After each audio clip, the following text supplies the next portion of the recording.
Hey guys, Brian Williams here again. Just wanted to make another video basically telling you guys what products I bought when I first found out I was starting to lose my hair. So you guys all know about the laser comb, and you know, if you've been following my videos and everything. So that was, you know, quite a bit of expense out of the $1,000 that I spent when I found out I was starting to lose my hair. That was about $500. But when you really calculate how much the laser comb cost and how much you would spend on other products like Rogaine or Propecia that end up being like kind of a monthly thing that you just keep having to buy month after month after month, the laser comb actually will save you money in the long run. Even if you were just saying that, you know, all things basically equal, which things aren't really equal, because, you know, with Propecia, we all know and we're all freaked out about it, you know, should I try Propecia? And everybody's always worried that their little guy's not going to work anymore. So when I went our little guy disabled, so anyway, I never tried Propecia. I literally went back and forth in my head so many times of like, you know what, Propecia makes the most sense because it stops the DHT, and it actually makes the most sense as far as, you know, stopping the root of the problem. But anyway, because of the side effects and some people saying that there was like lasting side effects, I never used Propecia. So anyway, that's that. So one of the other products that I decided to use was Rogaine. And I went out and I had bought the Rogaine, you know, right away. And basically, if you can, you know, see this, an open box and everything. But I never even used up the original Rogaine that I bought. And the reason was I actually had side effects from the Rogaine. And on the back, it actually, you know, they have a lot of, says stop use and ask a doctor if chest pain, rapid heartbeat, faintness, or dizziness occur. Well, some of that was happening to me with the Rogaine, and I used Rogaine for about 2 weeks, and you know, basically, you know, it looks like Rogaine Rogaine does work, like from everything I've, you know, seen online and everything about people talking about it. But again, it gave me chest pains. And I actually had this situation in Walmart where, you know, I ended up feeling like I was having a heart attack and I had to call 911. So ultimately, this, you know, I guess wasn't really a good investment, considering that I ended up in the hospital and my insurance has a large deductible and all this other stuff. So anyway, I'm still paying off the medical bills from that. So how much of it was related to it, you know, I can't say for sure, you know, but I feel like it was a contributing factor. And then also, one of my friends in Indiana, he was saying it was hard for him to work out. It literally feels like somebody is like standing on your chest, like you just kind of like you can't take a deep breath and stuff like that. So if you're using Rogaine and you're getting those feelings, I would quit using it, because it's not really worth it. It's not worth feeling like you had a heart attack when you're in your 20s and you end up in a hospital.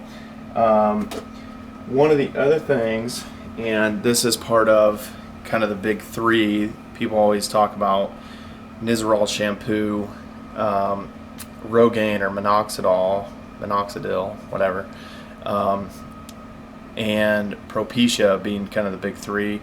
Well, Nizoral Shampoo, I am using that, and I'm using the laser comb, and this is 1% of ketoconazole or whatever, which is the base ingredient of this.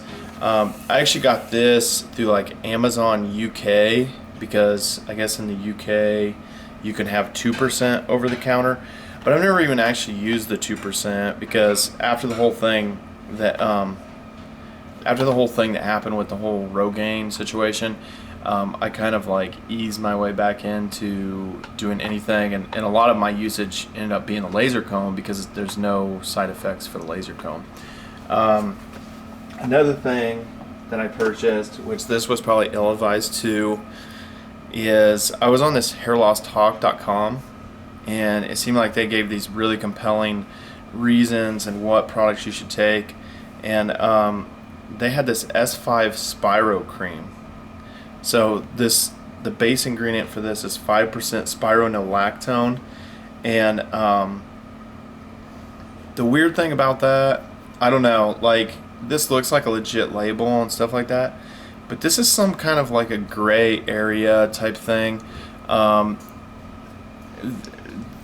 This base ingredient, spironolactone, which I kind of found out later, is actually used for, like, I don't know, like if like a guy is doing a sex change and turning into a woman, and they'll take spironolactone orally, and then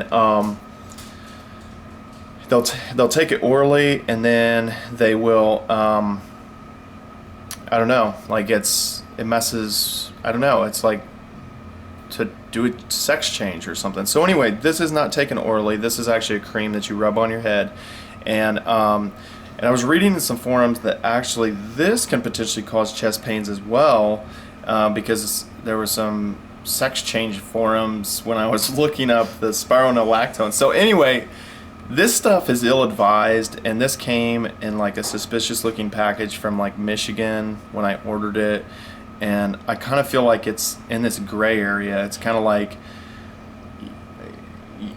guys aren't supposed to take spironolactone orally unless they're trying to change into a woman, and so then they were saying, well, this won't get into your bloodstream, but I don't know. So this spironolactone and the minoxidil can cause chest pains and stuff like that. So I would stay away from this. I never like put this cream on anymore after the whole episode. So anyway, that was done.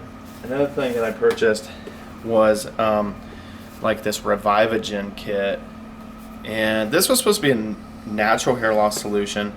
You know, and it's basically, it came with some shampoos, and then it also came with this like liquid that you like spray on your hair before you go to bed, and you do it like I think twice a day or something like that. Yeah, let's see, well, once daily. You're supposed to put it on once daily. You know what, like after the whole situation happened, I just scaled back all my usage of this stuff just to kind of figure out what happened, and I never started this back up. So the only things that I'm on right now that I'm using are the Hairmax Lasercomb and the Nizoral Shampoo that's 1% of the base ingredient. You know, I guess as far as, I guess what I would say though is like, you guys should really be careful, because you know, some of the propecia stuff, they say that the side effects, you know, it's like in 2% of men are gonna experience like sexual side effects, and then those side effects will go away after you're done using the product. But then I'm seeing all these videos popping up on YouTube of people saying that the problems didn't go away, and there's all these like lawsuits and stuff, and people saying that they basically were like permanently disabled. So anyway, it kind of freaked me out and everything. So I don't want to use the propecia. The Rogaine, like I said, I had the issue, and other people have commented too that they're having like chest pains and stuff, and it says it on the bottle. If it wasn't a known issue, they wouldn't put it on the bottle. So I don't know. I would stay away from it too. And right now, you know, I'm just using the Hairmax, and I've basically been using it for like 8 months and stuff like that. So anyway, long story short, I just wanted to tell you guys, show you guys some of the products that I initially bought when I freaked out, because I know a lot of you guys are freaking out too. It's not a pleasant experience when you feel like your youth's being taken away from you. Nobody wants to go bald in their 20s, or when you're 18, or when you're 35, like, you know, nobody wants to go bald, period. So anyway, hope that helps you guys kind of see kind of where I've been with the different products and everything. And just, you know, you can subscribe to me to see the next video, and then, you know, if you haven't seen some of the Lasercomb videos, you can, you know, kind of click through to those. And then also, down below there's a link that you can get some a discount on the Hairmax Lasercomb if you guys are interested. So anyway, I'll see you guys next time.